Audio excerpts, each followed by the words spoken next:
My name is Sara Snyder, and my cancer journey began in August of 2015 with just a routine mammogram. And I got a call back saying, we want you to come in for another follow-up mammogram. After I had that, they sent me that day over to another room to have a sonogram. And after the sonogram, the radiologist came in and said, we see a lump. We think it could possibly be breast cancer, so we want to refer you to another doctor. And that afternoon, I found myself in an operating room having a biopsy.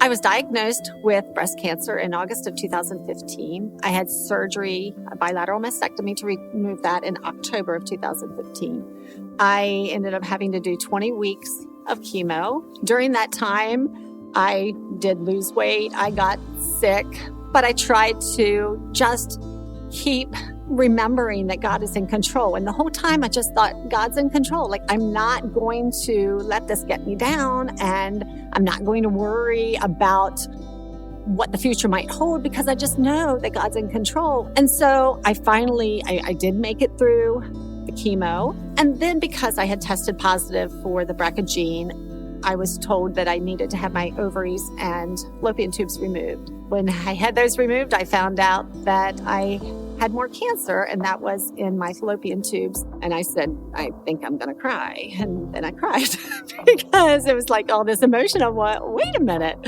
here I am happy thinking I'm finished, and they've just found more cancer. Exactly 1 year after my mastectomy, then I had a hysterectomy. And then I started chemo in December again. By Christmas, my hair was just falling out. So the Monday after Christmas, so this was 2 years in a row that the Monday after Christmas, I shaved my head. I had a few low times that I would get a little down, just thinking, just getting sick, felt bad all the time. It's so easy for people to say, oh, you're going to be fine, when in your heart, you're really thinking, I've got children, I've got loved ones, I have other people who rely on me, and I'm afraid I'm not going to be fine. What am I going to do? Right after one of those times when I had a downtime and I was crying, and, I just gave myself a pep talk, and I said, Sara, you're going to put a smile on your face and you're going to keep it there until you get through this. And honestly, that's what I tried to do.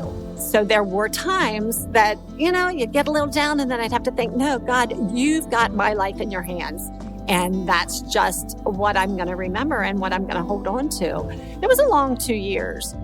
It wasn't something that I ever would have wanted anybody to have to go through.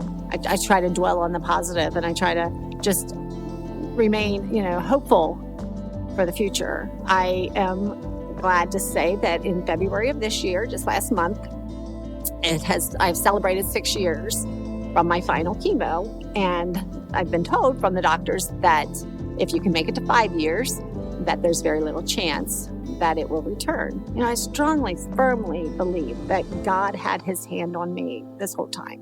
I just am so thankful for the faith that I have in God, and faith kept me able to remain positive throughout this. Like I said, not that there weren't downtimes, but I do think that God brought me through it victorious. Yes, I do believe, this is a victory because I'm here. God created each of us to be the person that we are. And I think if we are looking to him and keeping our eyes on him, that he will help us through the rough times.